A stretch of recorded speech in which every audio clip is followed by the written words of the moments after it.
是活人还是死人？你是热的，也就是说你是活人。你爹娘呢？你没有家了是不是？这样吧，我让我爹带你回家好不好？爹，他还活着，你带他回家好不好？景儿，江湖上到处都是杀戮，到处都有孤儿，爹收留不了那么多。哎，不如咱们把他带进城，找个好人家收养他，好吗？不，我就喜欢他，我一定要带他走。景儿，爹，你不是说医者父母心吗？他是我的，我一定要带他走。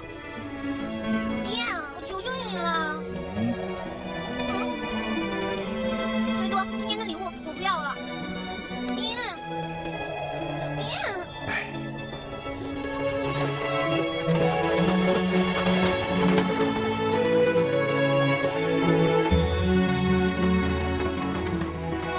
能带你回家吧？你马上就会有个家了。你以后可以和我住在一起，可以陪我玩，还可以陪我读书。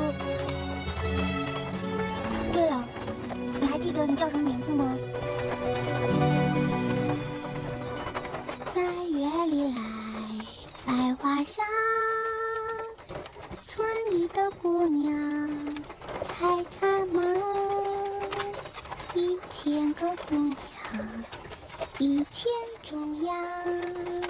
哎，轻点啊，慢点啊，小心点。哎，来，好嘞，小心。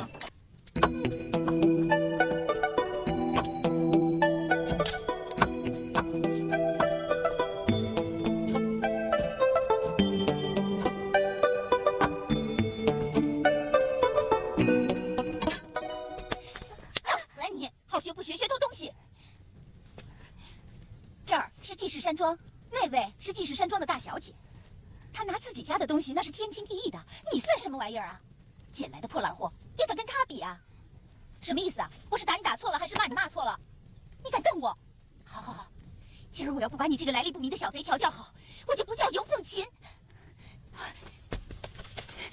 我打死你！别打他，不许打他！小姐，你让开，这死丫头偷东西，要是不好好教训教训她，那可就无法无天了。小姐，你没事吧？这是干什么呀？不许你这么对他！你要是再敢打他，我就让爹打你，然后赶你出去。小姐她听见了吗？她是下人。你再说一次，他是下人。我要让爹娘认他做义女，以后她就是我的妹妹。你要是再欺负她，就是欺负我，听明白了吗？是。我们走。跟我来。大家手脚麻利点啊！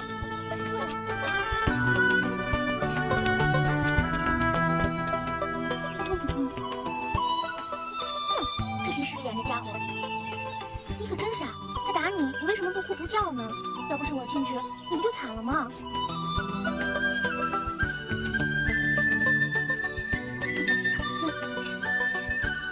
别哭了。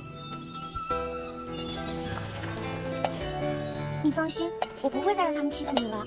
我让我爹娘认你做义女，你以后就是我妹妹，是济世山庄的2小姐，没人敢再欺负你了。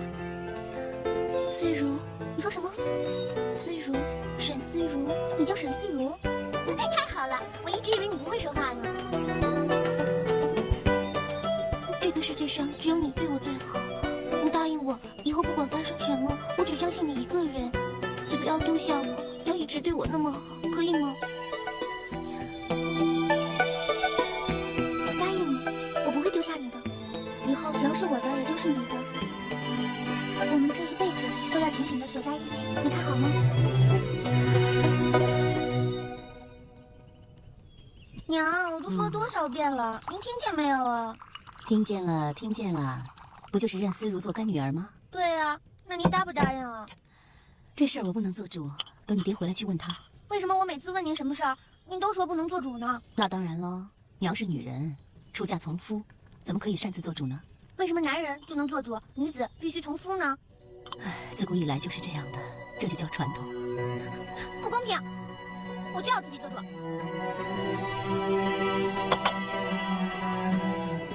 好了，娘答应你，娘帮你去跟你爹说，不过你也要答应娘哦，千万不要胡说八道了，要是传出去，人家会说你爹叫你无芳，到时候啊，你就嫁不出去了。嫁不出去就嫁不出去，为什么女子非要出嫁？你怎么那么多为什么？绮罗，不要再问了，这就是女人的命，多少年来都是这样的。你非要去问，到时候只会给自己增加痛苦。为什么？不是叫你不要再问了吗？那针脚要平，要藏在里面，不能只是表面好看，后面的也要一样，要不然呢，就不是上乘的绣活了。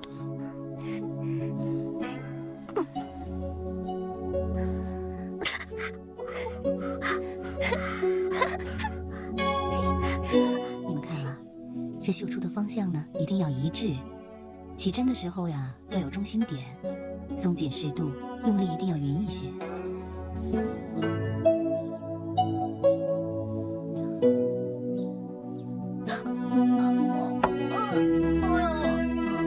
痛死我了！太不行了。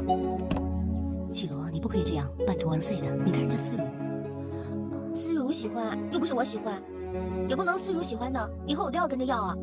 我不想绣了，我能不能去看会儿书啊？别再看书了，看书都快把你给看傻了。女子无才便是德，你看了那么多书，还不如一技傍身。万一将来你的男人不要你了，至少你还可以绣绣花养活自己啊。娘，我为什么要把我的生命依附在一个男人身上啊？为什么我要从现在起就要做好被人抛弃的准备啊？娘，为什么我要还不认识这个人，就这么虐待自己啊？更何况这个人还要觉得我傻点比较好。不许胡说，这就是女人的命。什么命啊？我根本就不信命。我不绣了。绮罗，绮罗，干娘，干娘你别生气，绮罗她年纪还小，早晚有一天她会明白你的心意的。我不是生气，我是心疼。现在这个年月，女人能不听话吗？我这一生啊，学的就是三从四德。绮罗这孩子要是不明白这个道理的话，苦的就是自己啊。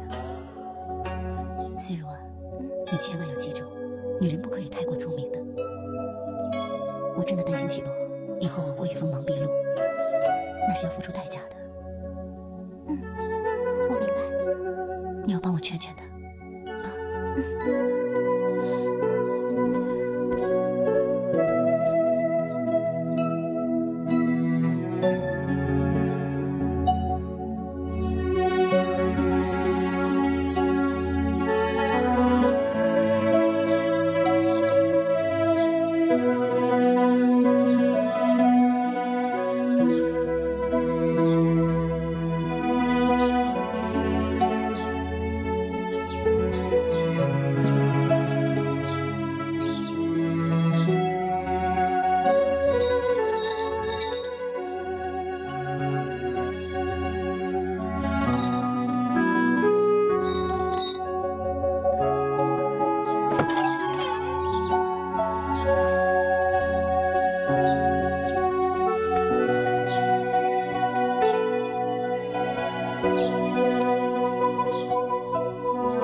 老爷，你辛苦了，我陪你过去歇一歇。好啊。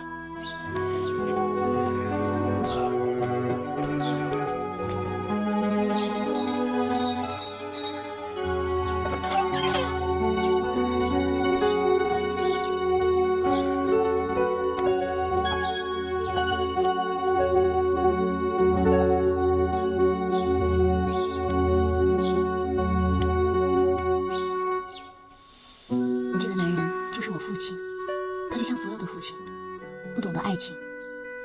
这些男人们从小被教育着求功名利禄，一谈儿女情长就被讥笑懦弱。女人的一切奉献都会被男人视为理所当然。在我的记忆里，爹好像从来没跟娘说过一句谢谢，而娘呢，她也不在意吗？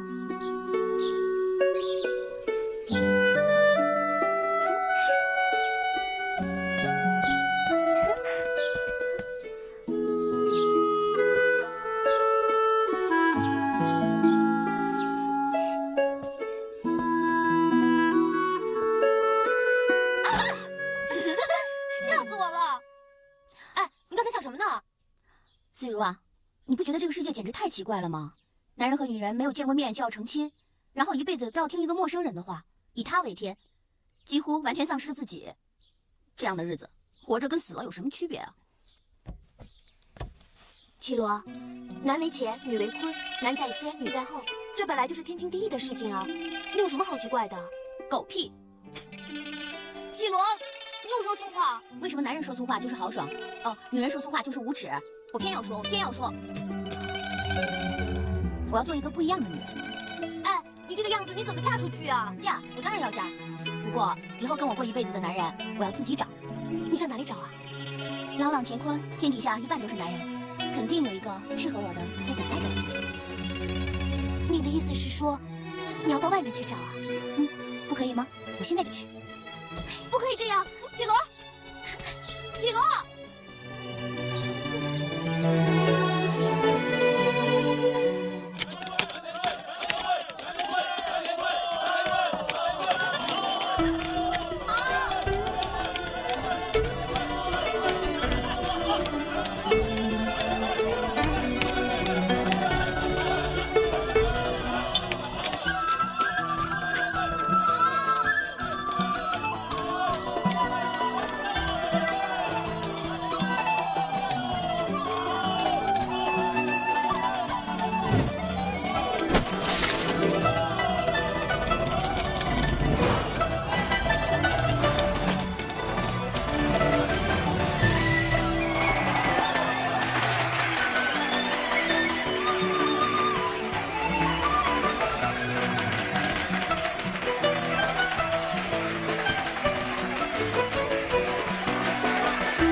给我来5个馒头，2斤牛肉，快点来！好嘞，稍等。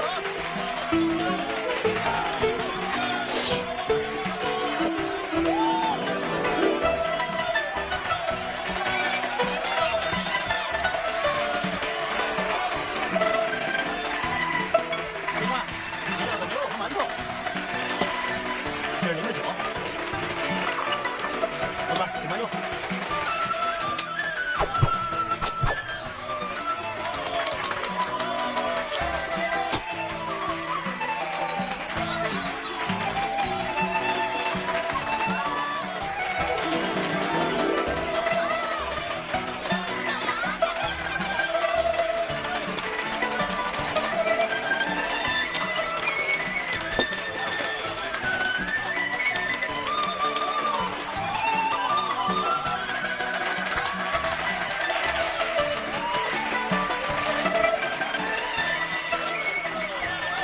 这位大哥是否觉得小女子的歌舞难登大雅之堂啊？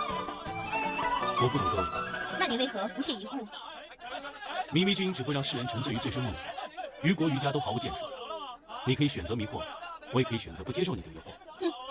那你可错了。古有高渐离一曲愁知音，今有玉荣陵欲前扬国威。歌舞的最高境界，往往是能振奋人心、鼓舞人心、力敌千军的。你这么小看他，想来是个从未从歌舞中体会到它的魅力的俗人罢了。既然在下是俗人，姑娘为何浪费时间对牛弹琴？请便。你，哎，白玫瑰，人家不理你，你还倒贴上去，是不是看人家长得俊，春心荡漾了？他不解风情，还有我呢。来，陪哥哥喝一杯，请你做八姨太。来一个！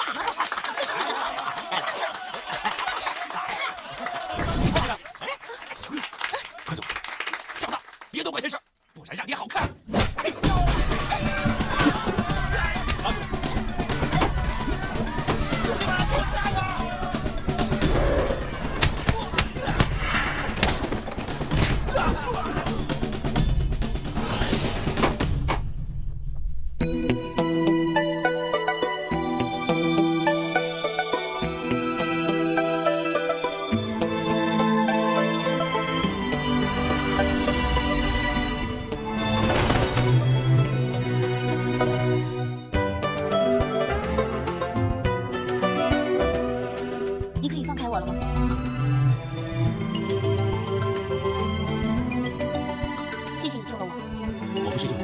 我只是看过。请问尊姓大名？浮萍飘零本无根，浪迹天涯君莫问。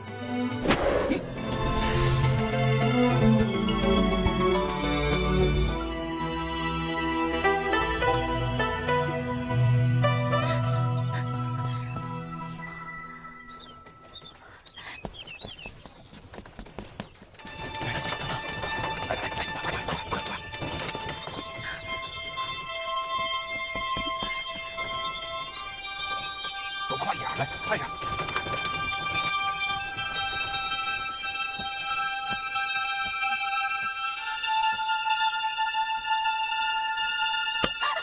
喂，你干什么呀？吓死我了！小声点，被爹听见。爹都走了啊？爹又走了？哎，我问你，爹现在每天都夜不归宿，你说娘知不知道他都干了些什么呀？这个你问我问谁呀？不过我觉得我们做晚辈的不好打听长辈的隐私吧。好吧。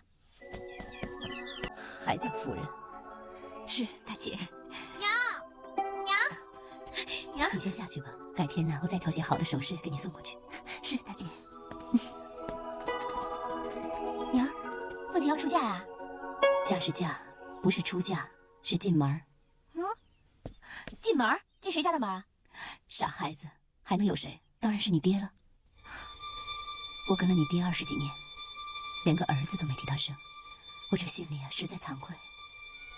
如今好了，有凤琴来替我完成这个职责，也算了了我一桩心事。你怎么可以这样啊？这是天理，是伦常。什么天理，什么伦常？谁规定的？娘，你真的愿意父亲纳妾吗？你是真心愿意吗？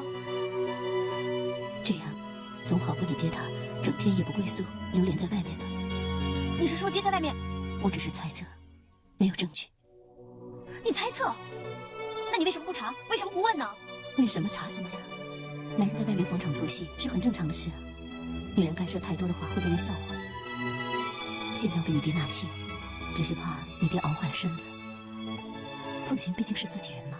娘，你好可悲，你真的好可悲。我知道你在想什么，傻孩子。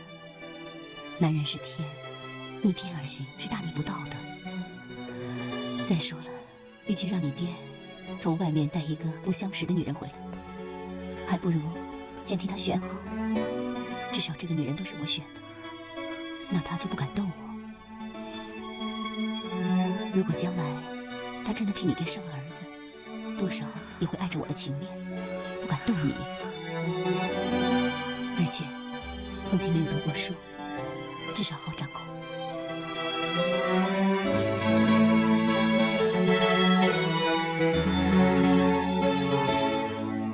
娘都是为了你呀，傻孩子。因为你不是男儿身，所以娘一定要保护你，不让将来的女人夺走这济世山庄的一切。你明白吗？我不要这样的保护，我不要你这么保护我。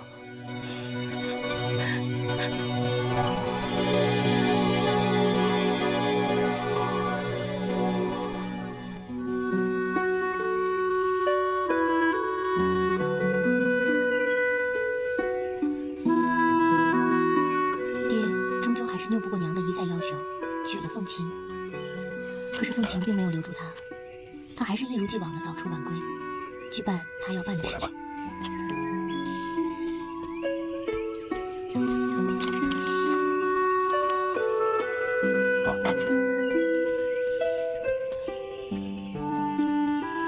用孩子的性别来决定女人的地位，传宗接代，这就是女人存在的意义。女人这么想，男人却不领情。娘说这些话时，我是恨他的。可是现在看他算计，却留不住爹，又忍不住同情他。我告诉我自己，我这一生一定要找到一个不为孩子、不为道德、不为传统，就只是为爱在一起的男人。我将不顾一切去寻找自己的爱情。金庄主，你听好了，这些货我们急等着用，一定要快一点。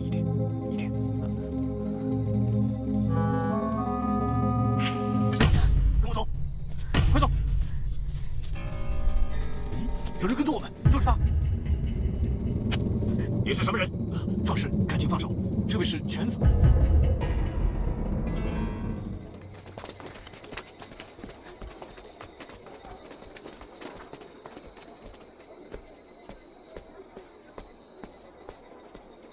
快点啊，要不天亮都回不了家了。你到底在闹什么别扭？我都没怪你一声不响的跟踪我，你倒好，先给我脸色看，你还有没有把我当爹看呀？有，我当然有。我爹在我心里是一个顶天立地的男子汉，他也常常教给我们，杀戮是罪恶的。可是我万万没有想到，满口江湖道义的爹，居然把药材卖给引起杀戮的江湖中人。你住口！你打呀！老爷，我刚才是不是打太重了？看得出老爷还是很疼爱小姐的。哎呀，生逢乱世，他哪里会知道我心里的苦处？你们赶紧把他追回来。好，世道艰险，女孩子在街上不安全。好。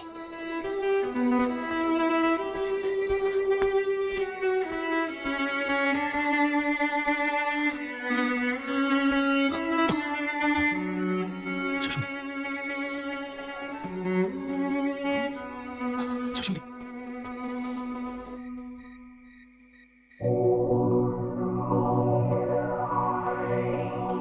小姐醒过来了，小姐醒过来了，小姐呀，幸亏有一个年轻人扶住了你呀，要不然一个人在道上这么昏过去，会发生什么事，谁知道啊？太危险了。年轻人。是啊，他把你放下，他就走了，长什么样我也没看清楚。小姐呀，不要太任性了。实际上，老爷他，哦，老爷。糖酥来了，香喷喷的糖酥来了，不吃就要化掉了。哎，你先出去。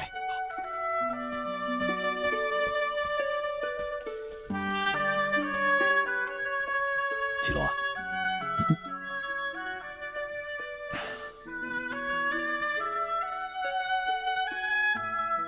娘非要让你纳妾，全都是因为我是女儿身。她说，你一定要让一个长子来继承家业。爹，你一向都是很疼我的，你不告诉我你做什么，是不是就是因为我不是长子？爹从来没有把你当女孩子教，爹只希望在这个乱世里面，你能够明白是非善恶，所以尽量的请人教你读书，让你学会事理。哎，但也许这么做，反而是害了你。爹，不会的，不会的。除了我是女儿身之外，我和男人的志向是一样的，我也向往自由和太平的。我的女儿长大了，有志气。那好，那爹今天就告诉你一个秘密：明家堡独霸云雾山方圆百里数十年，早已成为武林的公敌。咱们这么大一个庄子，都被他们剥削得难以温饱，何况周围的老百姓？墨家寨奋起而战，虽然有违人道，可是从长远的角度来看，还是一件很有意义的事。所以我为他们提供药材，一方面可以赚些小钱，维持庄里的开销；另一方面，也能为消灭明家堡出点力。这么说，你能明白吗？爹，我们季氏山庄是方圆10几里最大的庄子，难道也要看人脸色、仰人鼻息过日子吗？唉，人在江湖飘，哪能不挨刀啊？我替明家堡制药，本来是个优差，可是经过层层剥削，到咱们手上的已经所剩无几，有时候连本钱都回不来。这个月的账簿，你拿去看看就会知道了。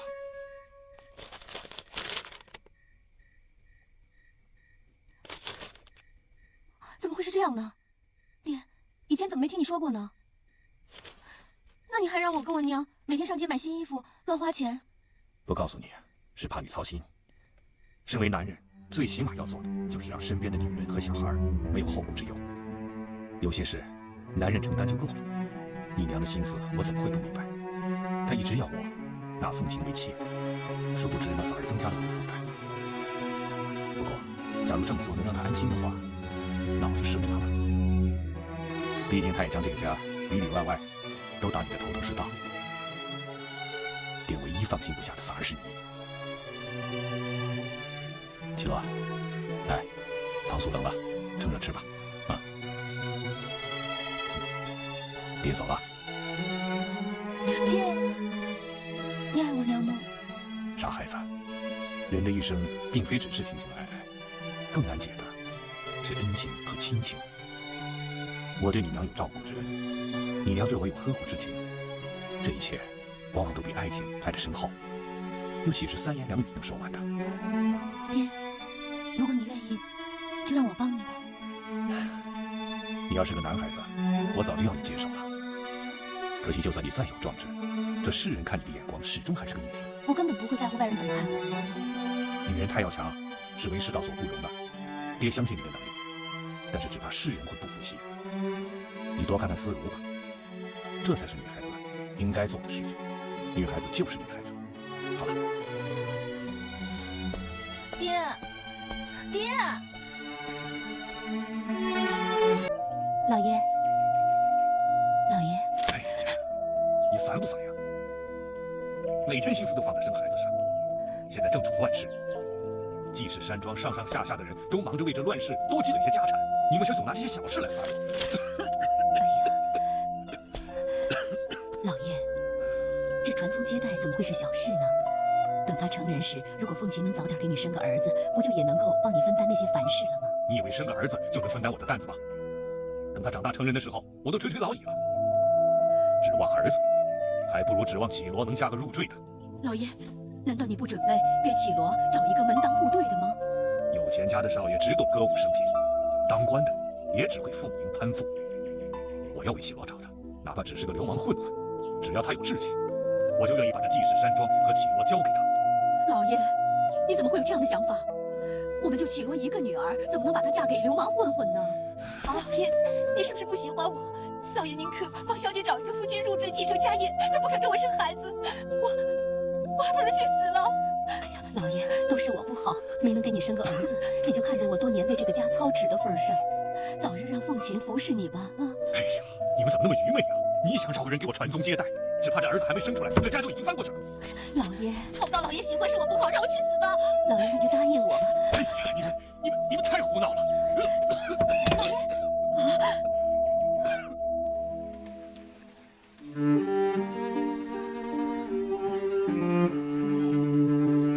郎中，我们家老爷是啊，郡庄主是。绮罗，你先陪陪你爹，我跟郎中去开方子。好好好。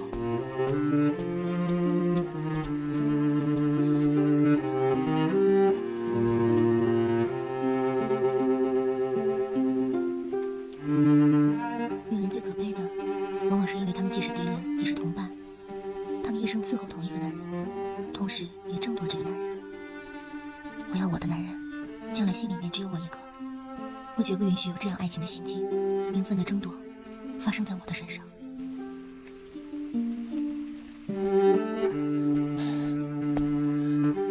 德叔，我爹没事吧？没什么，没什么。德叔，德叔，我爹现在病着，家里也没有长子，我就是家里的长子。如果有什么事儿，你就跟我说，没关系。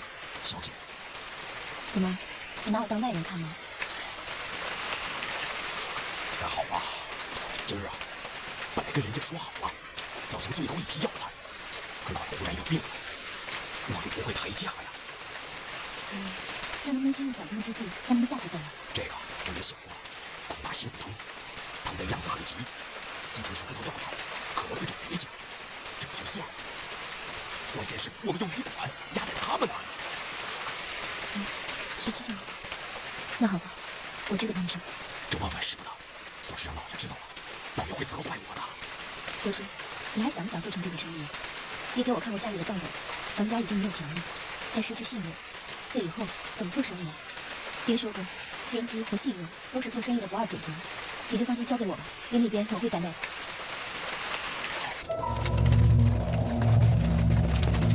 站住！郡庄主怎么没来？他病了，你能做主吗？我不能做主，站在这儿干什么呀？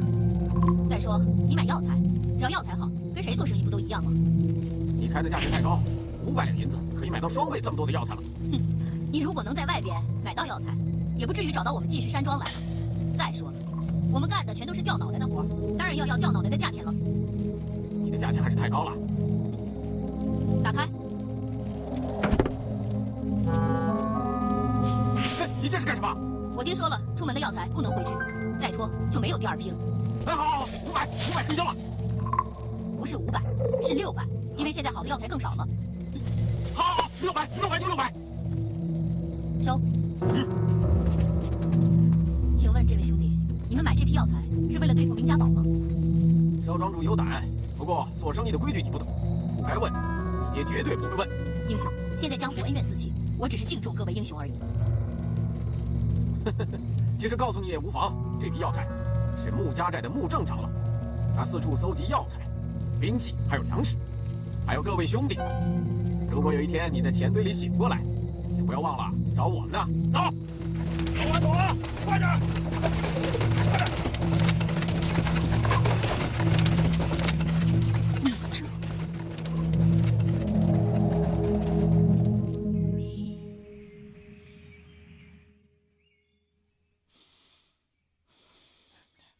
爹，我说我可以帮到家里吧，我也可以是长子。爹，你这是干什么呀？你给我记住，女孩子永远不可能成为长子。为什么？没有为什么。为什么？我说过的话都说第2倍。为什么？为什么？为什么？为什么？老爷，为什么？这是怎么了你？为什么要打他？女孩子家怎么受得了这么重的手啊？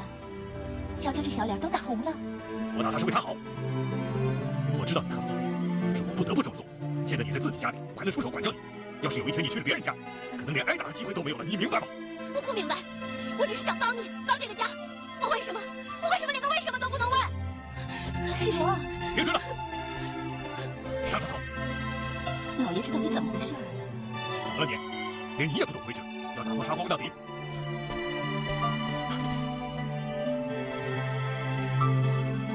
季罗几岁了？过了正月就19岁了。该嫁人了。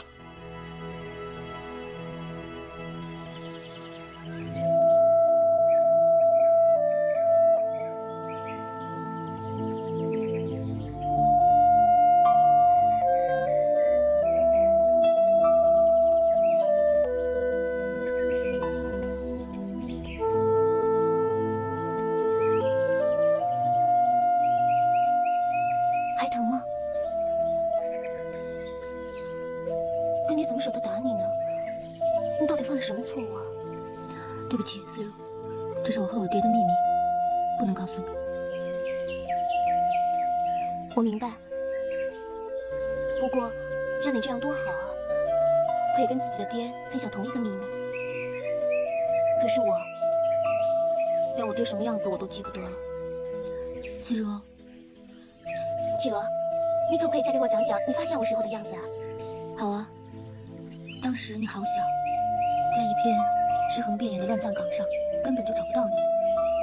当时我和我爹正在找活口，我就发现瘦小的你躺在一堆男女尸体旁边。我当时就想求我爹，看能不能收留你，可是我爹不答应，我就求他，最终我爹还是答应了。季罗，那你记不记得那堆男女尸体，他们长得什么样子？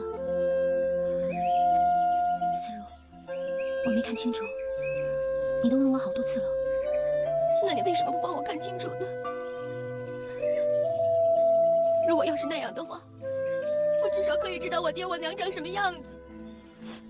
你为什么不帮我看清楚啊？你别哭，你别哭啊！如果是那样子的话，我也可以听见别人给我描述我爹我娘的样子。我至少可以告诉我自己，我不是没有爹没有娘的孩子。思如，他们至少还守在我身旁，他们并没有把我给扔掉。别想这些伤心的事儿了，好吗？其实记得怎么样呢？不记得又怎么样？你应该想想，你身边还有我呀，我就是你的亲人，我这辈子都不会不要你的。其实，有父母又能怎么样呢？命运还不是不能掌握在自己的手里。你看看这片天空，就只有院子这么大。如果你不走出去，你永远不知道天有多高，海有多深，世界有多大。我才不要像所有女人一样，一辈子走一条街就走完了。季罗，你不会又要出去吧？爹打我，终于把我给打醒了。我知道，他们这辈子都不会把我当做长子看的。我迟早要离开这个家，只是不是现在。爹病着，我不想让他难过。不过你放心，以后你就可以名正言顺的出去了。为什么？你不知道吗？爹已经给你找了一户好人家，今天已经下聘礼了。什么？他们想把我当做小鸟，从一个鸟笼移到另外一个鸟笼，我就可以安分的做他们想要的那种人了吗？思如，你一定要帮我，这天地间只有你能帮我了。这，我会用一辈子报答你的。可是你不看看他长什么样子啊？说不定是你喜欢的那种类型呢。别人挑的，我一定不会喜欢的。那你喜欢什么样子的呀？我要嫁，我就要嫁给英雄。英雄？那可是可遇而不可求的。我好像已经遇到了。啊？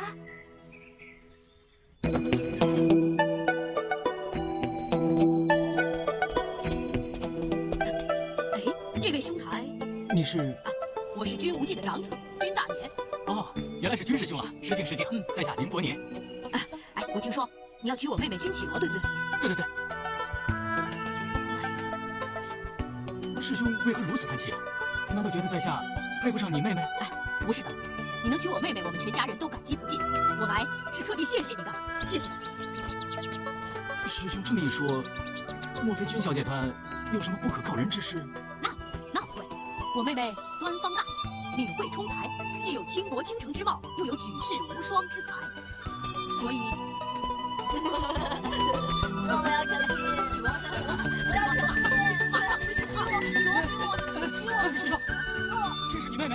哎，你别误会，她平时不是这样的。我平时真的不这样。师兄，师兄，你的救师兄，行了，我有事先走了，麻烦你帮我转告军师伯，说这场婚事吧，我看怎么还是算了吧，不离家为寒。空长小姐，算了吧。别呀，我要这样，别呀。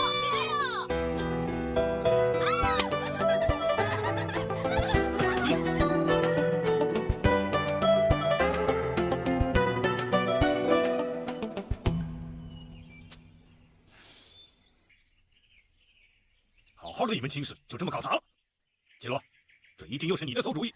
老爷，你别管，这孩子无法无天，还不是你管教不严？不关娘的事。谁让你想起来的？上次没把你打醒是吧？阿德，拿家法来。老爷万万不可，上次已经打得够重了。干爹，都怪我不好，都是我出的馊主意，要打就打我好了。你出的主意？你的性格我还不知道，要不是受了绮罗的唆使，就是给你100个胆子，你也不敢这么做。是不关他的事，都是我的主意。爹，婚姻大事是女人一辈子的幸福，我只是想自己找那份幸福啊。胡说！自古以来，婚姻大事都是由父母之命、媒妁之言，哪能由着你的性子来？再说，那个伯年有什么不好？要人品有人品，要相貌有相貌。爹，你要是喜欢，你嫁他好了，关我什么事儿？我真是把你宠坏了。现在不管教你，你还真以为你自己能够改变历史传统？阿德，拿家法来。老爷呀，绮罗，快给你爹赔个不是，你爹病刚刚好，你不要再气他了。不是我的错，我只是想改变历史传统。绮罗，干爹，不要为他求情，再这么纵容他，我看他连什么叫3纲5常都要忘得一干二净。老爷，不要这样，我跟你这么多年，膝下就这么一个女儿，是我没把她教好。你要打她，就连我一起打吧。黄泉路上，我们母女俩也好做个伴儿啊。干爹，我也有错，要打连我一起打吧。老爷，你三思啊！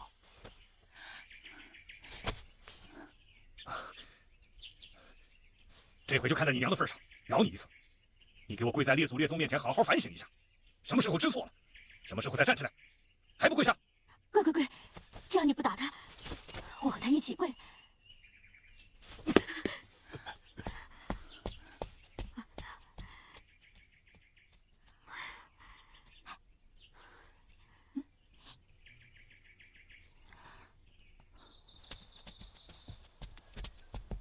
哎，沈姑娘，哎，看见我干爹了吗？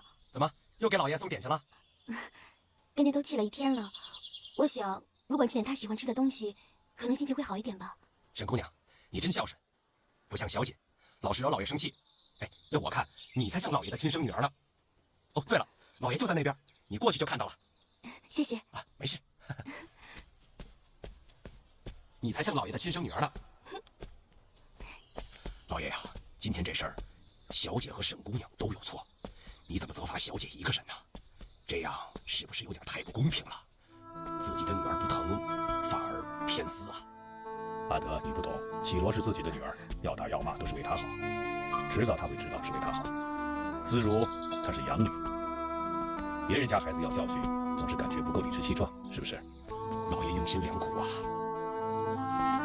做父母的谁不希望自己的子女好啊？只是绮罗的心思太大太野了，一心只想反叛伦常。绮罗要嫁过去，我怕她是会受苦。与其让人家打骂，倒不如我先把她教好。我希望她有一天可以明白我这个父亲的苦心呢。看来小姐的婚事啊，又要造化了。这么一来，和林家的关系，哎，老爷，沈姑娘也不小了，与其结仇，倒不如干脆让沈姑娘带小姐嫁过去。不行，思如是养女，在人家眼中还是个外人，说难听点像个丫鬟。还是算了吧，准备些大礼，过几天我亲自登门谢罪。是，老爷。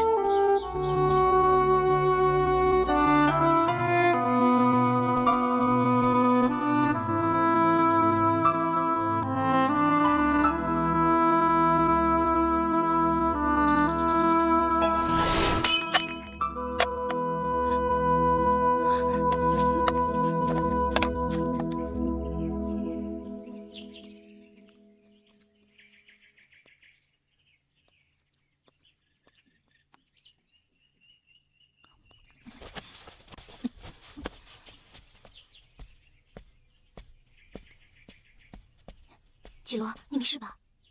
是你啊，吓我一跳。哎，是爹叫你把我放出去了吧？没有，我是怕你饿着，特地给你带点吃的来。思如，还是你对我最好。你胆子也太大了吧？你也不怕被爹发现了？我可真的不想让你跟我一起跪的。干爹去林家赔礼道歉去了。什么？他还想把我嫁给他？嘘，这么大声干嘛呀？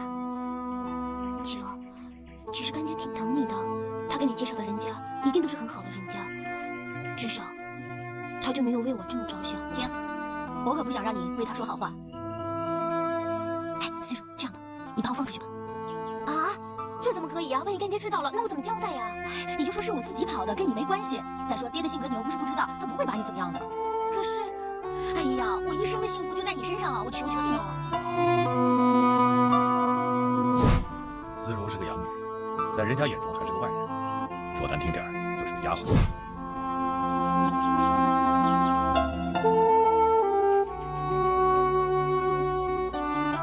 你真是我的好姐妹，我先走了啊，你保重。哎，等等，你不要从这边走，后门那边人少，小心啊。谢谢你了。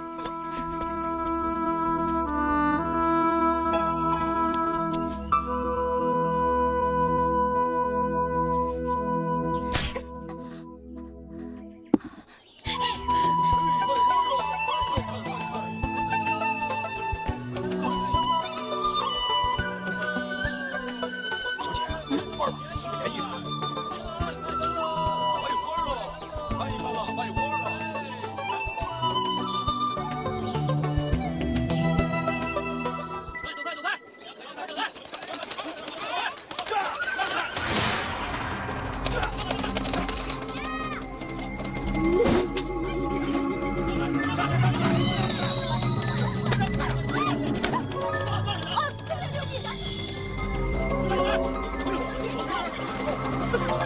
怎么这么臭啊？你这个人鼻子是不是有问题啊？这么臭都闻不出来啊？我的东西！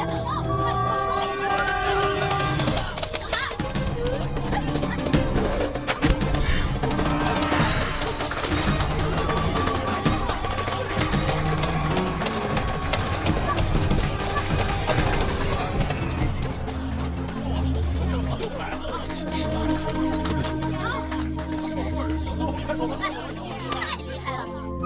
这林家堡的人也太过分了，知道这个小孩经过也不停一下。他们神气不了多久，总有一天我会取而代之。喂喂！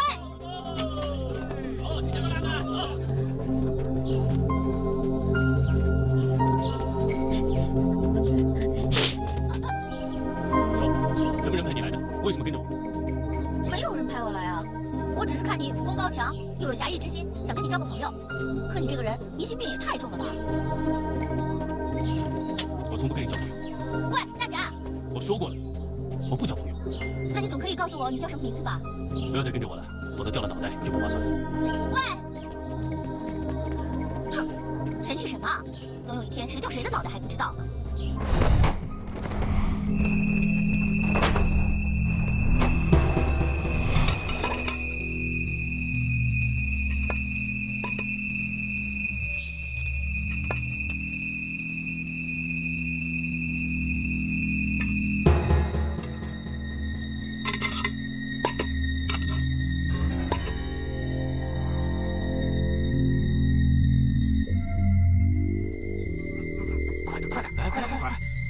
洒出来啊！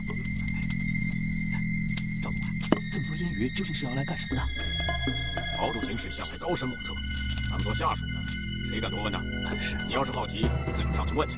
哎呦，不敢，那往哪敢？好了，东西都搬好了，堡主也累了，你们都下去吧。有什么事我再吩咐你们。啊，是。堡主，东西都搬好了，请堡主查阅。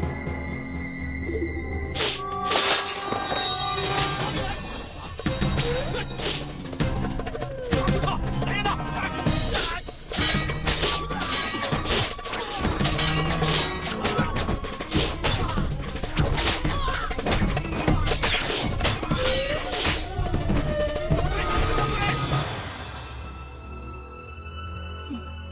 南边物产丰富，北边豪气干预，我该选哪一边好呢？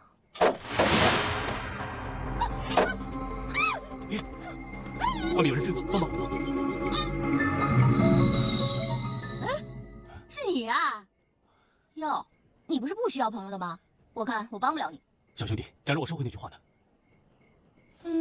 那我考虑考虑吧。来不及了。你干什么呀？干什么呀？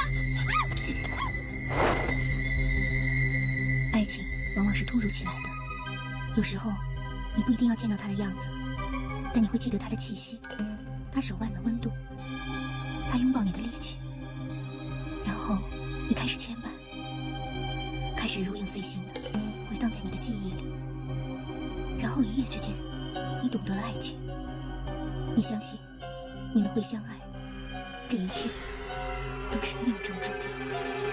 让开！聂护法，我们是天子良民，你们找归找，可不要伤害我们的客人啊！哎呀，谁呀？讲老子的清梦。刚才有个刺客进来了，哦，我们想搜查，你看见了吗？没有。是吗？那被窝里是谁啊？出来！哎，这位爷，被窝里是我老婆，没穿衣服呢，您就当给我个面子，高抬贵手行吗？来，喝点酒。好吧，要是看到可疑的人的话，记住，一定把他交出来。这个刺客可是刺杀明帝的人，要是你藏了他的话，就是跟我们明家堡为敌，明白吗？小的明白。走。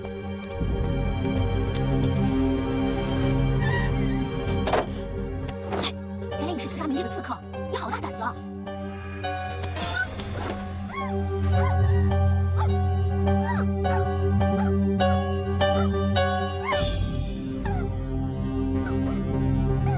走。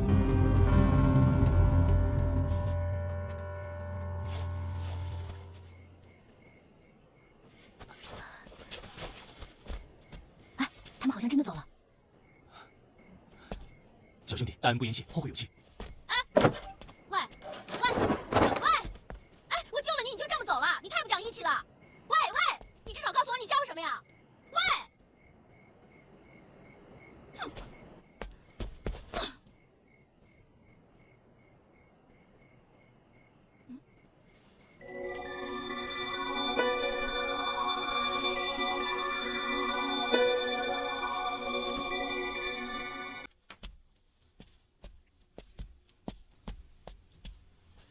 这孩子还没醒呢。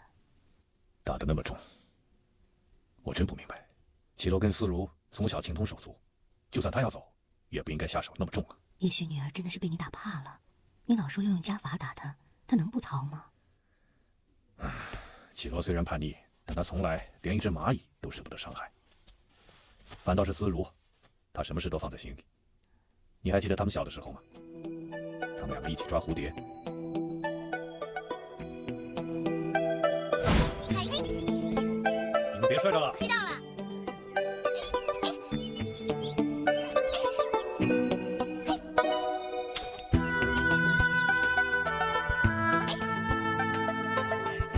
小心点儿，别伤着他。知道了，娘。思如，你看这蝴蝶真好看。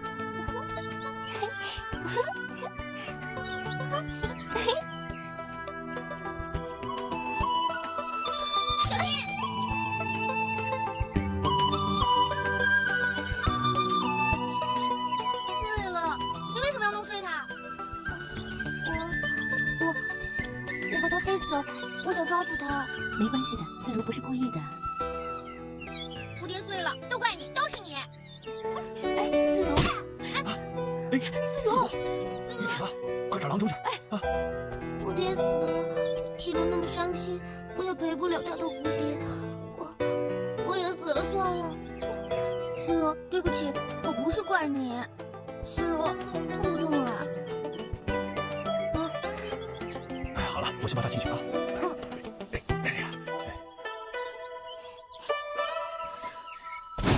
思如有他阴暗的一面，这不能怪他。他曾经目睹父母亲的死亡，在尸首中感受到被遗弃的恐惧。无论这些年我们多疼爱他，都无法抚平他心底的阴影。骨肉亲情无法取代。可是老爷，手心手背都是肉，思如又那么乖巧，我对他们两个一样亲。当初捡他回来，就是怕他忘不了那些过往的回忆。他的个性很倔强，只怕不输给绮罗。老爷，你就不要操心了。哎，绮罗到底到哪儿去了？等思如醒过来之后，再问问他吧。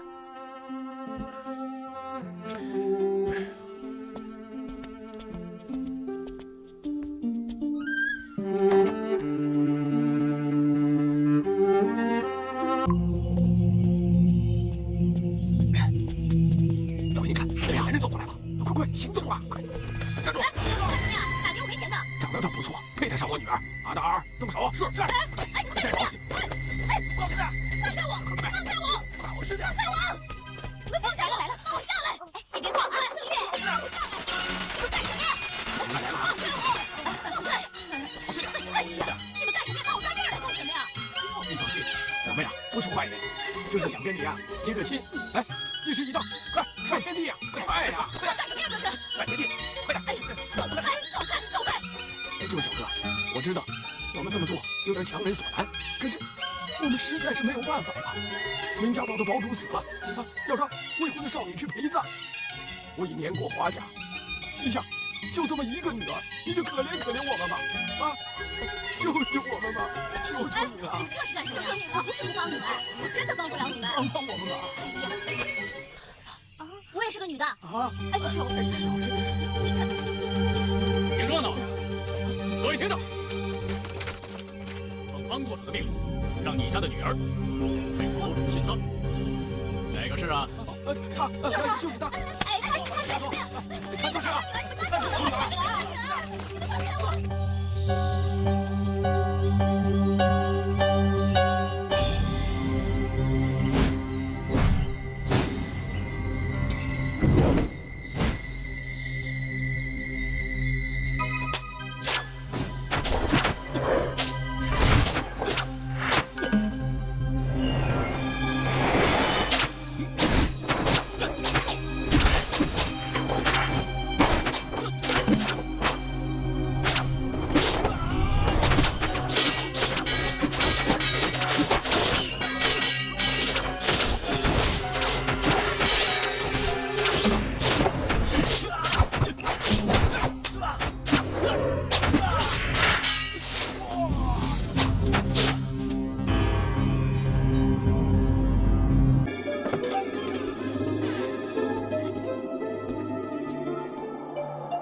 这个放舵主是怎么回事？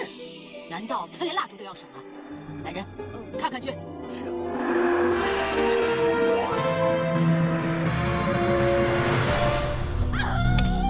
了你？见着鬼了你？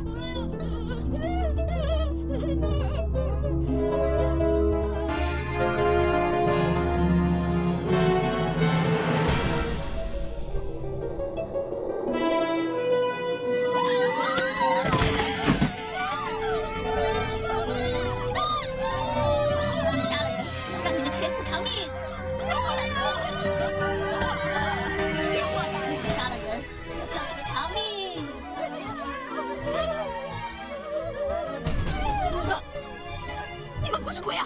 你们是装神弄鬼！来人的！来人的！来人的！救命啊！救命啊！住口！刚才你们也看到了，我可是杀人不眨眼的。呀，别动！你们是再敢喊，我就把他切成100块。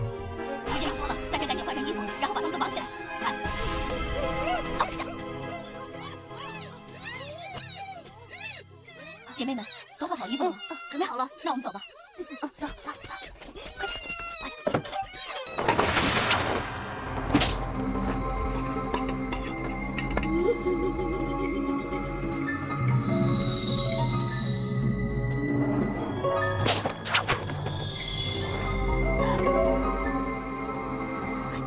怎么是你啊？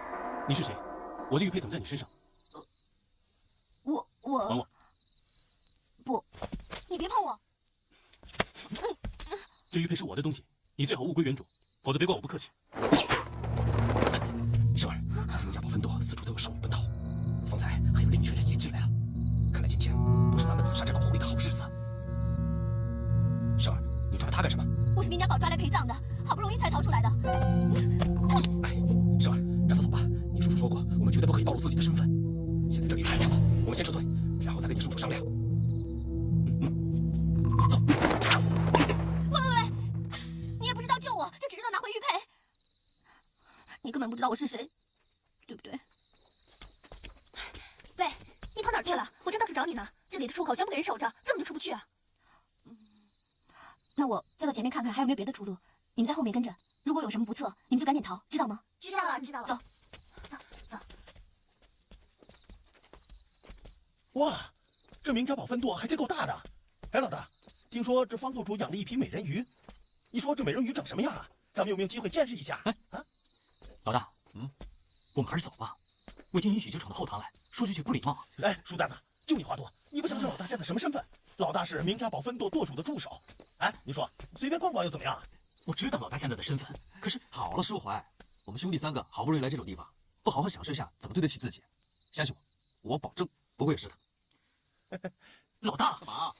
我要赌一赌，你一定会来救我的，你一定会像刚才一样出现在我的面前。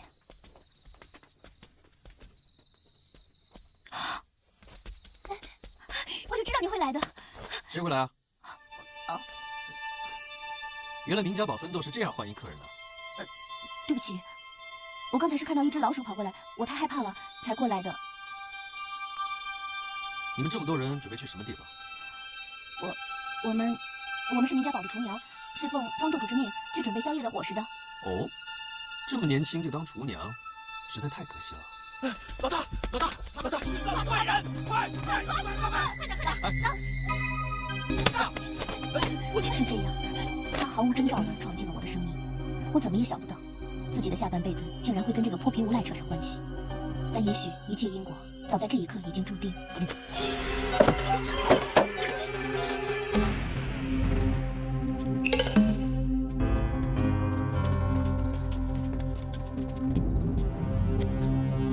你是怎么搞？差点让他们给跑了，还不好好教训教训他们！再有下一次，你也别活了！是，等一下，我是堡主的贵人，你凭什么一次次的打我们？你还记得你是贵人呢？我以为你给忘了。那你跑什么跑？我们跑是因为我们吃不饱也穿不暖，根本就不像贵人的待遇。你给我闭嘴！死到临头了还敢胡说八道，信不信我杀了你？给我打！是。住手！假如他们说的是真的，那倒还真不能怪他。哼，笑话，怎么可能啊？我看这里的环境真的是有点差，看似有人中饱私囊。林初一，你，哎，这个人一定不是方垛主你啊！众所周知，垛主一向是一个公私分明、高风亮节的人，是一个名副其实的好垛主，他怎么可能做出这种卑鄙无耻的事呢？我想，一定是有人从中作梗，坏了垛主你的名声。方垛主，你说是不是？我想方垛主一定会为贵人们做主，让他们吃得好一点，穿得暖一点，对不对？好，我今天给你面子。不过林初一，你记住，逞一时之快做英雄，可是要付出代价的，你可别后悔。我们走。宋垛主，姑娘没事吧？别碰我。喂，我们老大这是好心，你干什么呢你？大人不是处处讲规矩吗？这里可是贵人待的地方，用不着你们问来问去的。你，这位姑娘说的对，我们也该告辞了。大牛老大，我们走吧。婉婉，看什么？你对方爹了不是吗？当爹怎么了？爱美之心，人皆有之。就算当了爹，也一样可以怜香惜玉的嘛。走了，走吧，走吧，走吧。这个男人还挺有意思的嘛。我是绝对不会放弃的。这次跑不了，我出去再想一个办法跑。反正我一定不要待在这里。喜冰，喜冰啊！你刚才说什么？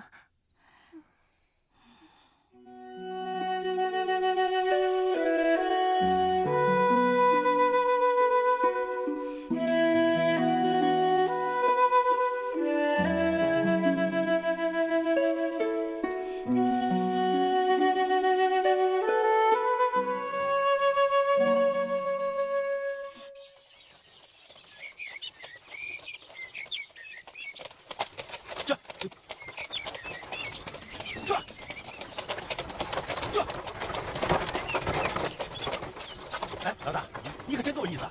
这样的美差小莫大牛，以后我大牛一定好好干，保证不会让老大你丢脸的啊！有福同享，同担同当。况且啊，我也不觉得这是什么邮差。哎呦，老大，这还不是邮差啊？那什么是邮差啊？大丈夫当一统江湖。这倒也不是完全没有机会。听说穆家寨有重整旗鼓。哎，没兴趣。虽然烂命一条，但我就快是当爹的人了，留着这条烂命啊，还有用。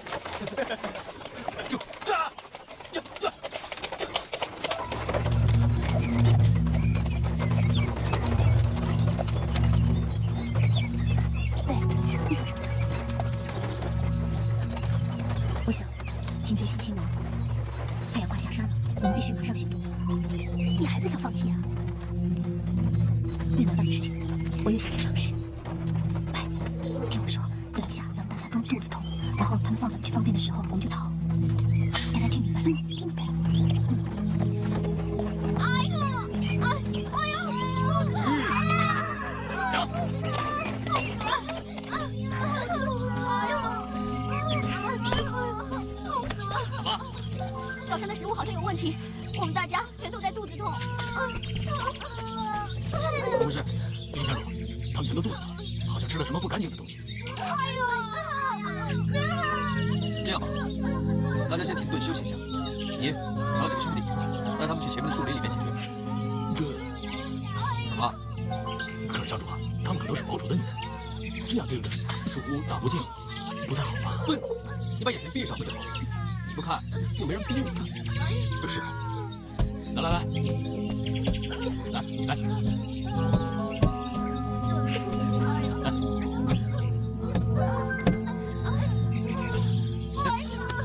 姑娘，你没事吧？我肚子好痛，你可以扶我一下吗？为美人效劳，在下义不容辞。小心哦。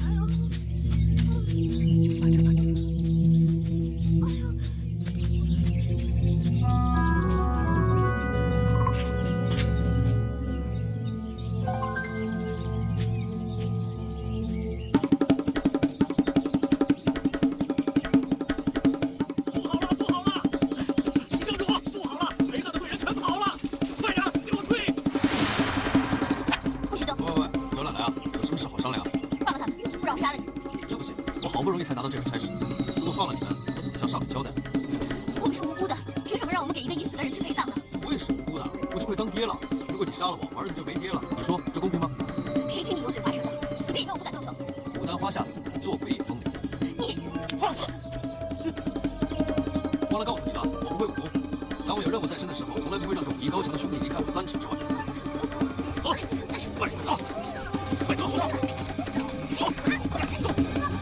林相主，陪葬的女人已经全部抓回来了。记住，只要我初一在这里，就是铜墙铁壁。所以，同样的蠢事，我只希望发生一次，明白吗？大妞，带他走。走。喂，你不是也要当爹了吗？将心比心，如果你的女儿拉去给人陪葬，你会怎么想？人在做，天在看，别造孽太多，好让你下一辈来承担。别废话，走，快走，快点，快走。人在做，天在看，别造孽太多，好让你下一辈来承担。进来。老大，你要的人带来了。大牛，你先出去，我有话跟这位姑娘讲。是。听说这次逃跑的事情是你一手安排的。一个小小的女子，居然有如此的胆识，实在难能可贵。不过我好奇的想知道，你刚才跟我说的那番慷慨激昂的话，究竟有几分出自真心？我不懂你话里边的意思。好，那我就打开天窗说亮话，我想跟你做笔交易。什么交易？你想干什么？陪我一夜，我就放了那些女孩。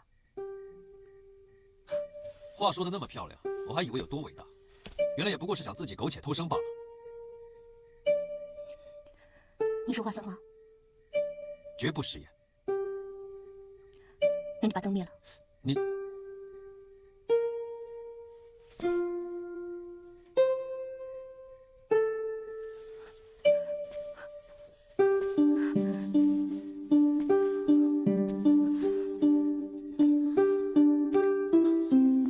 真的愿意吗？绝不食言。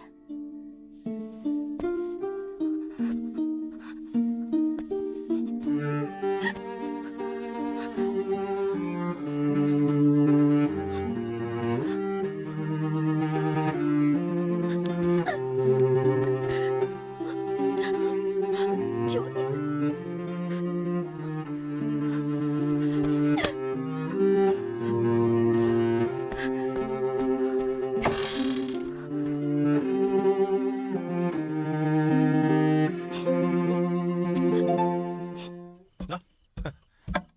干一个，来。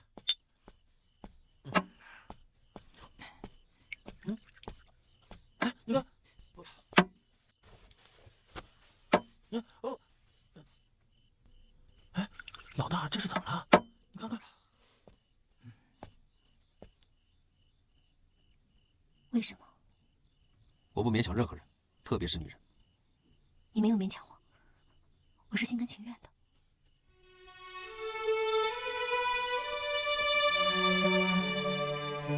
那这眼泪算什么？我不哭了，不想，可以吧？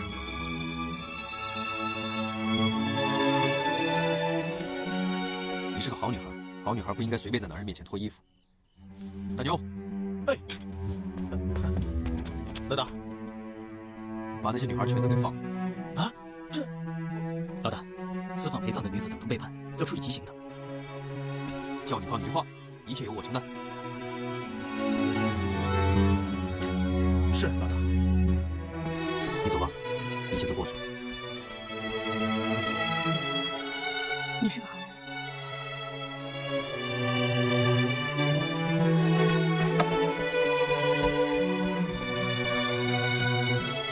用身家性命和锦绣前程换一句好人，你觉得值吗？你以为我是为了他？你错了，我是为了我那没出世的孩子，上天好生之德，就当是为我孩子积点德吧。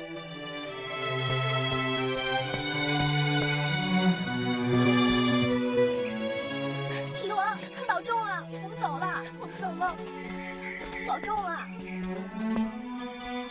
上船吧，快点，小心点。绮罗，回到家，记住要跟你们自己的父母远走他乡，不要被他们再抓回去了，知道吗？知道了，绮罗，我们会想你的。我也会想你的。好了好了，别哭哭啼啼的，活在这个世界上总要见面的嘛。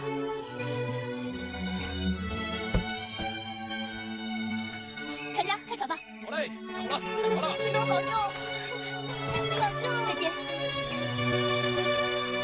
再见。那把，哎，这还行。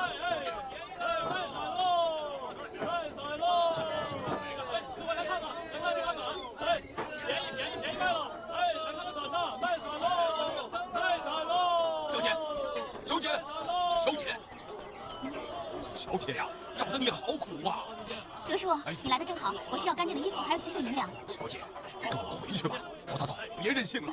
德叔，我知道你最疼我了，碎银两。小姐呀，老爷和夫人呐都很担心你呀。沈姑娘更是为了你呀，被老爷关进柴房了。什么？他们怎么知道是孙如放我走的？是沈姑娘自己说的。她还为了你敲破了自己的头。把头头敲破了。是啊，他说他对不起老爷，自己要罚自己，老爷很生气，他现在还关在柴房里呢。啊，四如为了我，被爹关在柴房里了。林初一何叔怀陈大牛，你们好大的胆子，竟敢私访被堡主殉葬的女子！你们知道这可是犯下了滔天大罪啊！本舵主现在就地正法你们。房舵主，明日新堡主继位，依规矩你不能杀我们。闭嘴！三个罪大恶极，怎能以常理来衡量？你他奶奶的！如果规矩都没用的话，那要规矩干什么？你是不是怕我们三个连累你，想置我们于死地是吧？给我杀！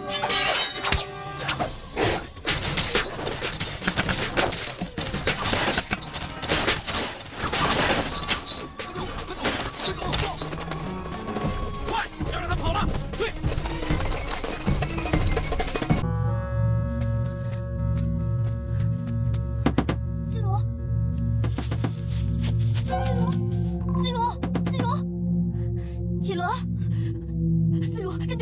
都是因为我才把你害成这样的，傻瓜！都是好姐妹，你说什么呢？思如，绮罗，走，快跟我走，去哪儿啊？去哪儿总比柴房好，快！可是我一个女孩子家，女孩子怎么了？女孩子做什么事都不会比男孩子差的，快跟我走！绮罗，走啊！绮罗，大小姐，真的是你啊！老爷这下可好了，大小姐回来了，你和夫人以后不用再担心了。大小姐，爹娘，过来。你还知道回来？我以为你早就不记得这里是你的家了。绮罗，快跟你爹认个错，认个错就没事了。他没错，是我的错。养不教，父之过，把他生得这么离经叛道，是我的错。父亲，拿家法来。哦，老爷。难道连你也不听我的话了？是。你不用勉强认错，我管不好你，是我失职，我没资格教训你。思如，给我跪下。爹干嘛让思如跪啊？思如，我既是山庄。收养你至今，待你如何？干爹干娘对我恩重如山。你私自放走绮罗，干爹要惩罚你，你服不服？思如心服口服。好，你给我记住，思如这几下是为你挨打的。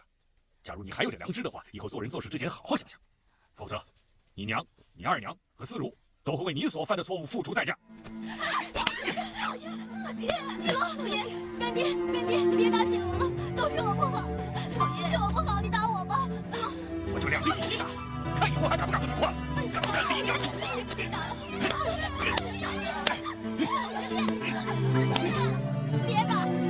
绮罗，绮罗。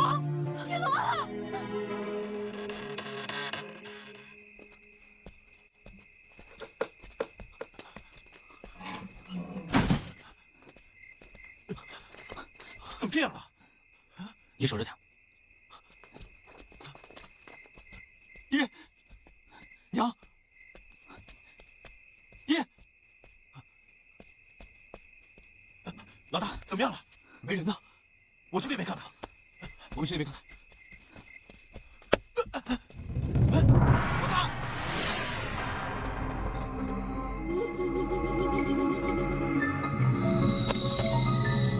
娘，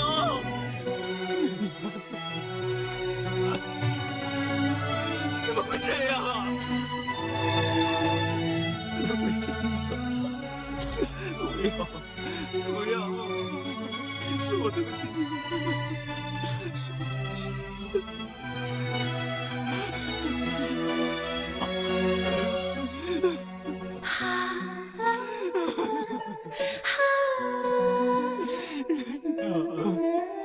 罗坦，现在不是伤心的时候，这父亲一定会埋伏，我们还是先离开再说。是啊，老大，留得青山在，还怕没山烧吗？我们走吧，老大。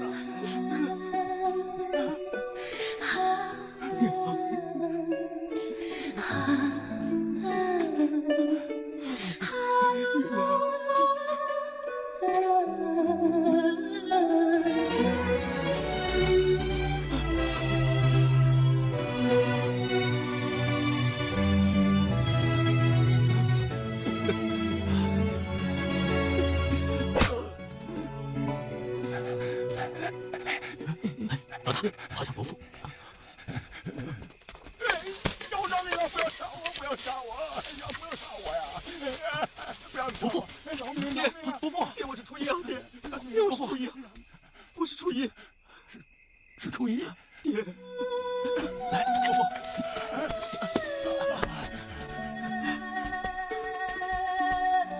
爹，你没事吧？我是初一，我是你的儿子林初一啊，爹。初一。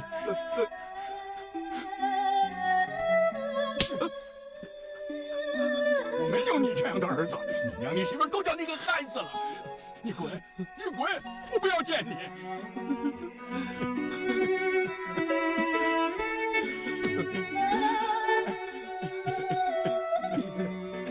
孩儿知道自己万死难赎其罪，不敢求爹的原谅，只求爹一刀杀了我，好让我到地底下给我的还有女儿去赔罪。伯父，老板，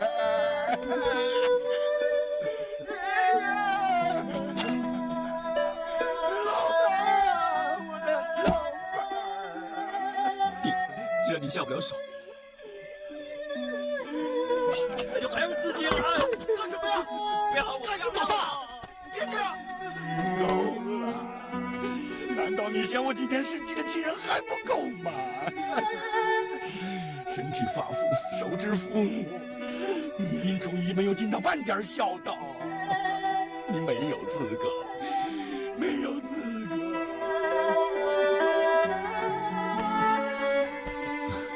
爹，孩儿不知道该怎么办，孩儿真的不知道该怎么办呢，爹。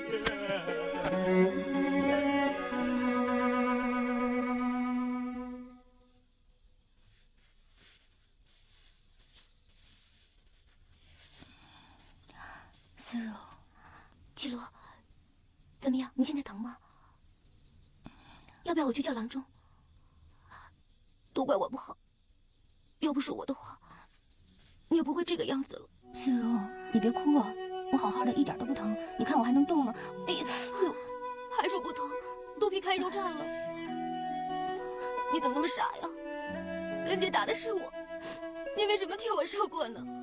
你说过我们是好姐妹，好姐妹怎么能让一个人受苦呢？再说，这事情也是因我而起的，要是我不站出来，那岂不太说不过去了？季罗，我对不起你，我真的对不起你。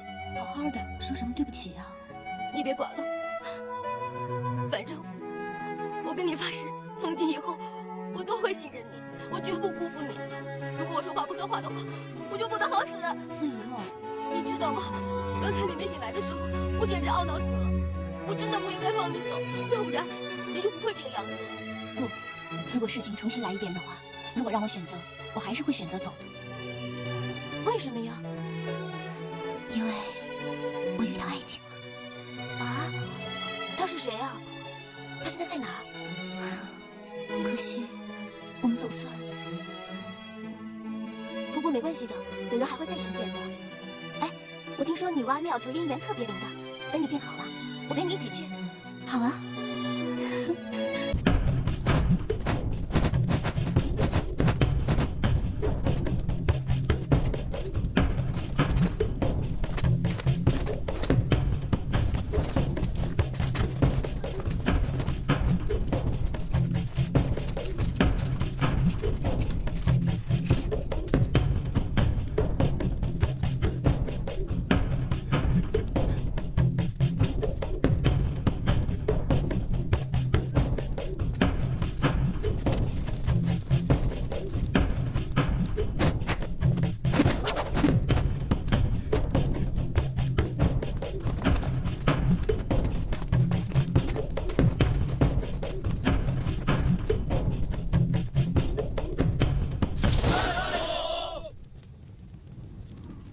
跪下！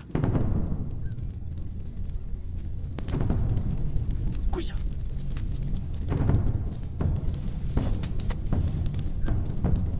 寨主，战无不胜，攻无不克。战无不胜，攻无不克。战无不胜，攻无不克。战无不胜，攻无不克。战无不胜，攻无不克。战无不胜，攻无不克。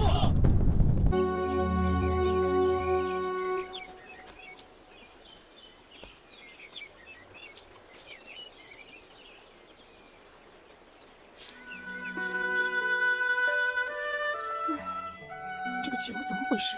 到现在都不过来。爱情真的像他说的那么美好吗？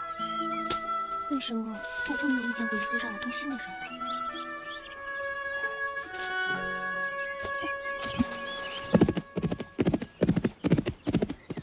怎么回事？糟糕，不会是山崩吧？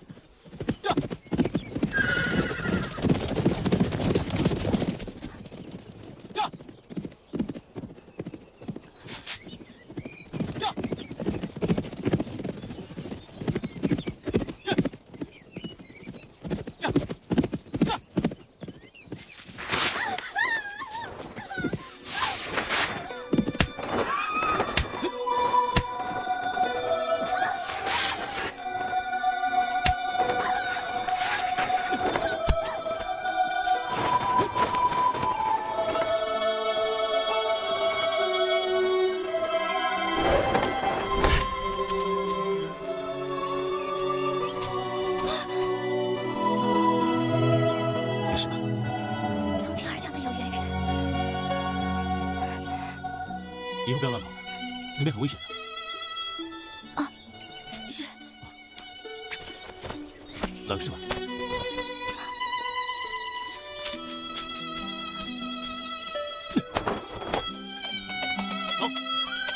走，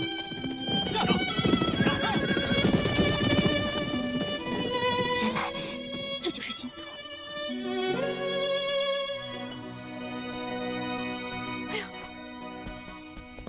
哎呀，思如，你去哪儿了？不是说好在河边等吗？害得我等了你半天。我没事啊。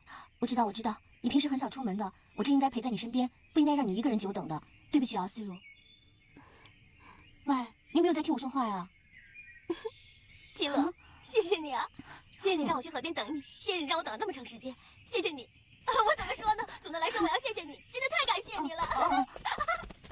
哎，行了，你干什么？语无伦次的，我看你有没有发烧。胡说八道，你才发烧了呢。我现在可好了，好的不得了。他平时不是这样的呀，是不是中邪了？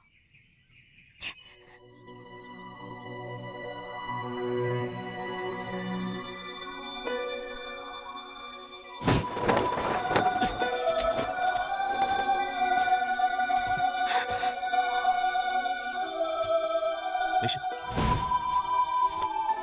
冷是吧？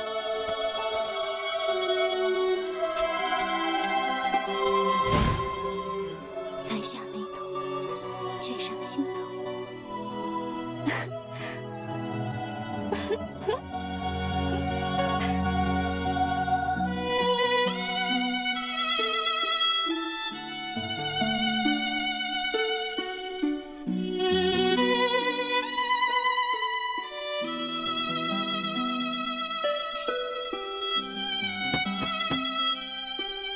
谁呀？我思如。哦，等一下啊。哎，你怎么来了？我晚上睡不着，可以找你聊会儿吗？你也真是的，出门也不穿件衣服，瞧这手脚冰凉的。走，跟我到被窝里暖和暖和。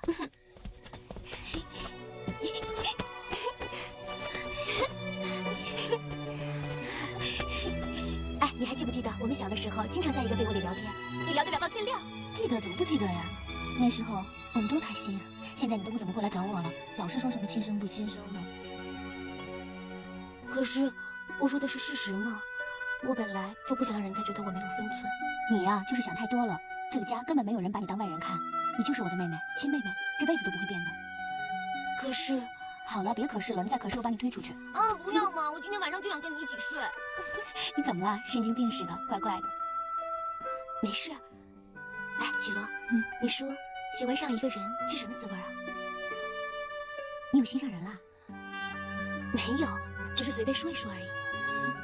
喜欢一个人，哎呀，就是成天到晚的想着他，无时无刻不想着他。当你见到他的时候呢，你又不知道该说什么好了，面红耳赤，心跳加快，而且呢，你还会把这个人全身上下看的都是优点，就连他的缺点也会变成优点。真的？哎呀，等你遇到心上人你就知道了。可是要是遇不上呢？有缘自会遇到的。有缘？希行了，睡觉吧。哎，季罗，你说是嫁给行侠仗义的独行侠好呢，还是嫁给文采飞扬的大学士好呢？不知道。我觉得还是嫁给侠客比较好，这样子至少他可以保护我。屁！哎呀，行了，你还记不记得小时候我们在温泉边许下的心愿啊？记得呀，当然记得。我记得我们两个当时都把自己理想的对象写出来了，只是我都不记得我写什么了。哎，那过两天我们把它挖出来看看。好啊，现在总算可以睡觉了吧？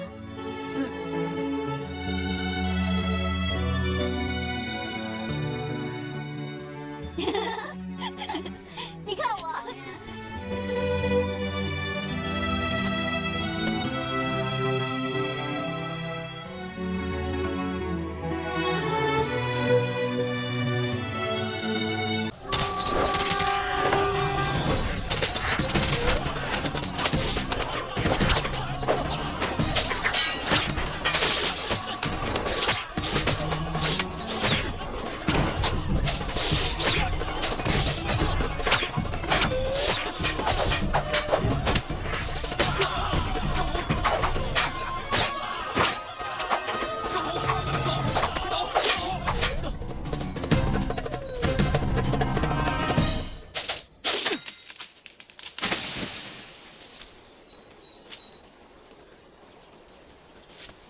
打败仗拿术出气是没用的。李总，看来你到现在还执迷不悟，难道要死去所有的人，你才甘心吗？不，我不相信，我穆家寨人这么多，居然还攻不下一个小小的白沙镇分舵。进攻是要讲谋略的，光凭匹夫之勇有什么用？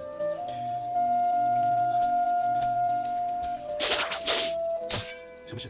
白沙镇的林初一送来书函一封。林初一，什么人？据说以前是林家堡分舵的香主，后来犯了事被人追杀，站在山头自立为王。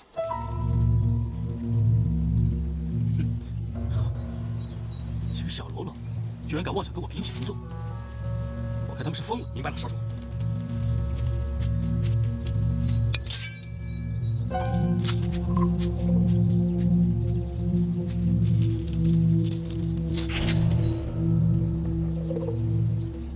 这是天无绝人之路，妙，太妙了。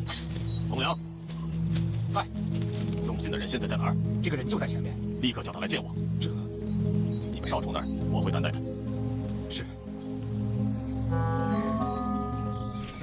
哎，着火了！怎么回事？这么大的火！哎，怎么回事啊？着火了！哎，你们看，你们看，没事，这么大的火，怎么回事？少主，白沙镇突然火势冲天，我看一时半会灭不了。这是天助我也！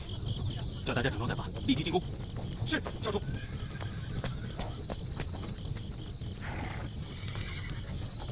有的时候，里应外合也是有作用的。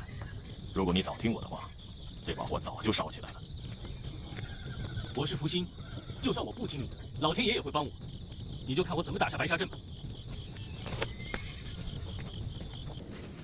少主，少主，你听我说。林家堡的人杀了我们这么多兄弟，我不杀光他们，难泄我心头之恨。少主，你什么都不用说了。来人，在，全部把他们推下去。住手！请问穆少侠，这些俘虏身犯何罪？你为什么要杀他？这是我的命令，我不会向任何人交代。那么我做主，放了他。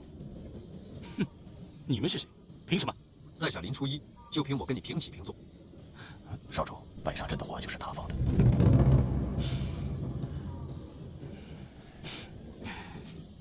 原来白沙镇那把火是你放的，相信少侠是个信守承诺的君子，一定不会忘记我们的约定吧？你有什么资格跟我谈条件？你以为我不敢杀你吗？我不敢杀你！多大？你敢？你当然敢！你连无辜的俘虏都敢杀，更何况区区一个林初一呢？怕死！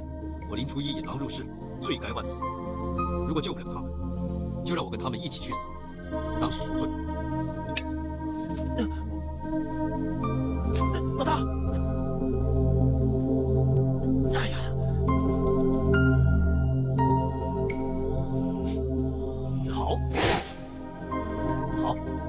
好一个临危不惧的真汉子！我穆生生平最佩服就是你这样的人。林初一，你多大？在下20有5。你比我年长，从今天起，我认你为兄。们平起平坐。这林初一恐怕高攀不上。你看不起我？不敢。好，那就这么说定了。喝酒去。那这些俘虏呢？千金易得，知己难求。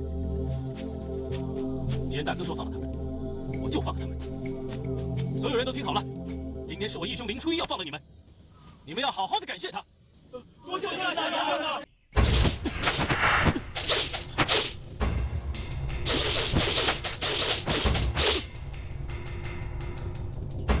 少主，又有什么事？少主，我听说明家堡的战士移到10里之外，我担心他带着人马反攻来袭，我看是不是咱们马上离开这里比较好。战神算什么？我这不信打不过他。可是他的人马比我们多，而这地地形险，居高临下，连我上下打了这么久，难道战神有3头6臂？少主，不用再说了。白沙镇是我好不容易打下来的，在我叔叔还没来接手之前，我是不会走的。少主，你的信。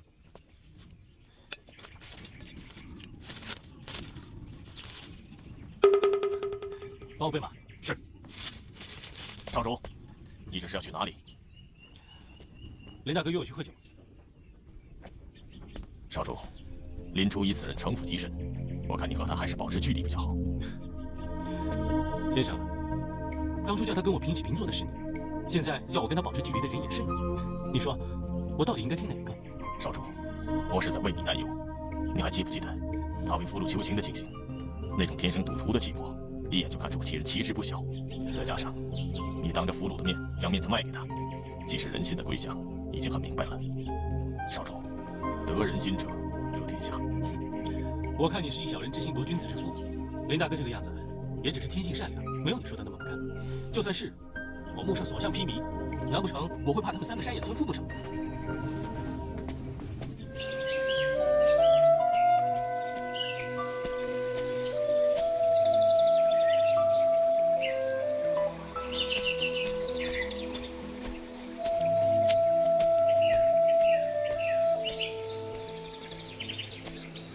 先生，我在钓鱼，有什么事一会儿再说，别把我的鱼吓跑了。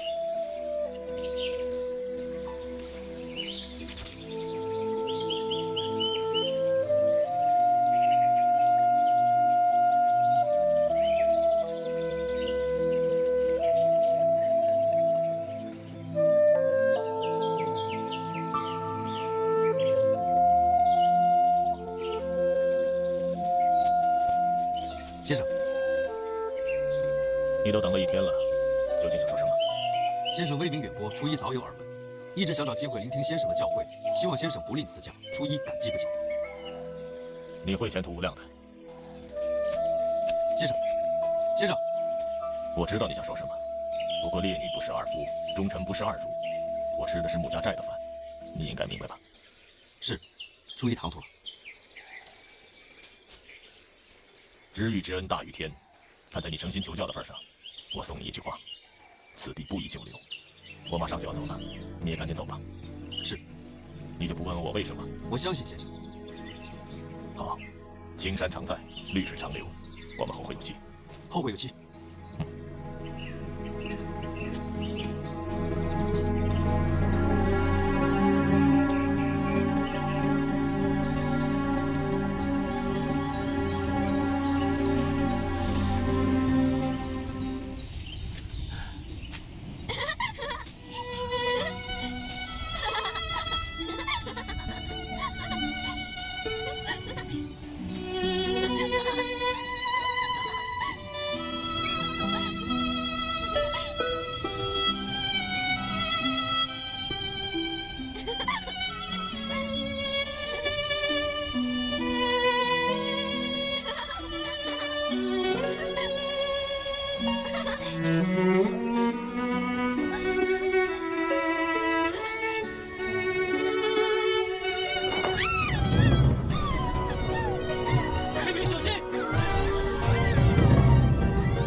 外面出什么事了？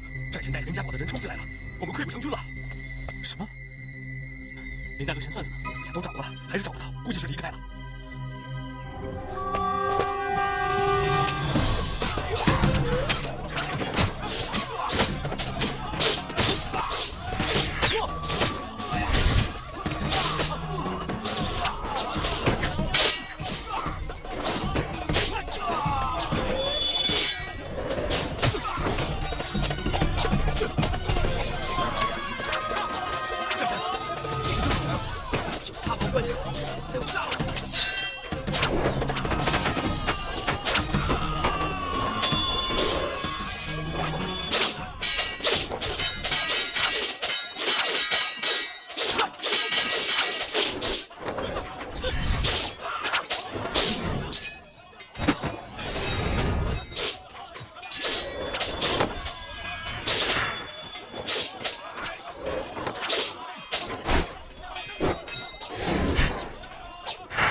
你先说，你先说，快点。我其实也没什么的，我就是想嫁给一个会武功的，这样省得隔壁阿狗咬我的时候，他可以保护我。你呢？你知道吗？我简直太可笑了，我居然想当武林盟主，我都不知道我当时是怎么想的，傻死了。哎，那个算命的不是说你有统领江湖的命格吗？再说兵不借又要当林家堡的堡主了，你长得又这么有姿色，想当武林盟主不是没有可能的呀。看我怎么收拾你！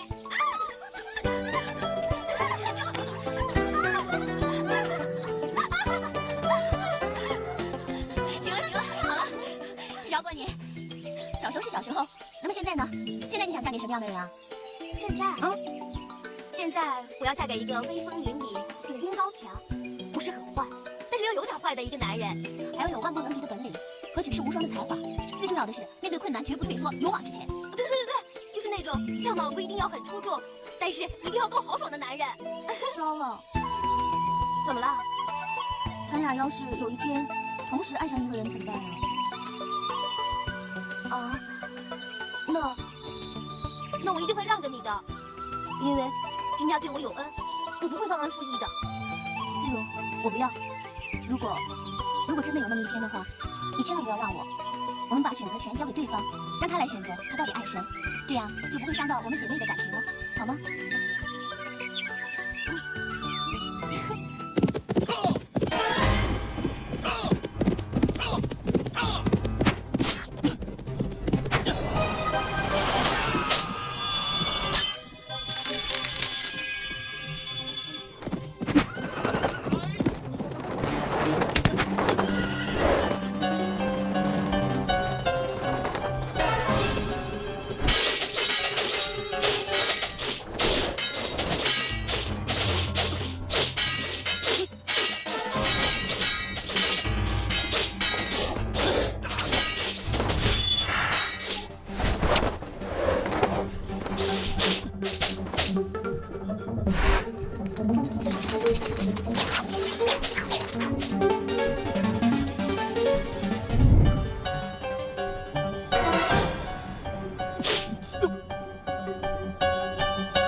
是。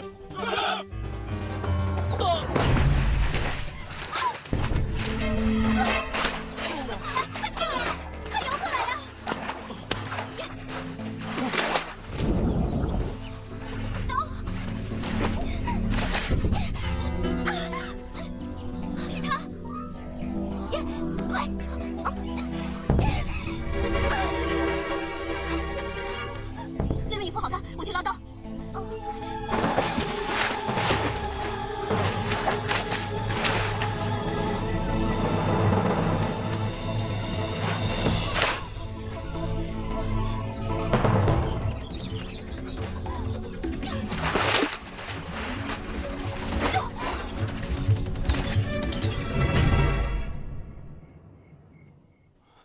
明教堡的人来了！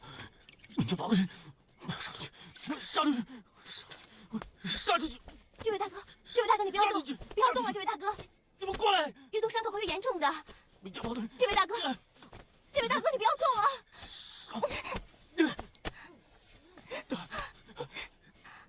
不要动！